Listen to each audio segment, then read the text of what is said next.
Hello everyone, hope you're all doing good. Alright, so now in this video, I'm going to be teaching you how to lock your folder on your Windows PC. Okay, it's very simple, very easy. So let's get into it. Alright, we're not going to be using any external apps. The only thing we're going to be using is this code over here.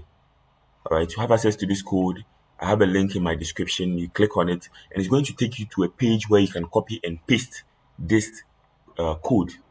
Alright, so after opening this code, what you're going to do is you're going to look for the word string, your password. Okay, you're going to select this your password and delete it, and input our own password over there. Okay, for the purpose of this video, this is my password. You can see 1234567 8. I'm going to save this file as a batch file now. Okay, that's what you do for this to work. You can save this as anything at all. I'm going to save it as but then make sure at the end there is .bat over there.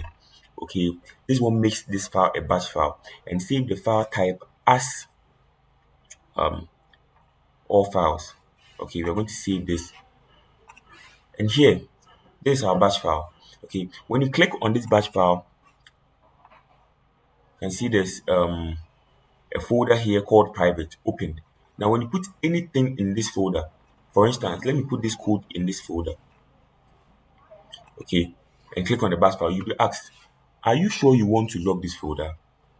Y or M, meaning Y, meaning yes or no. Okay, so I'm going to put Y in there and click enter. So now this folder vanishes. Okay, to have access to this folder again, I click here and I'm asked to input my password.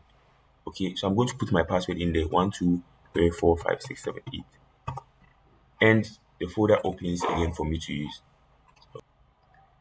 So yes, that is how to lock a folder on a Windows PC.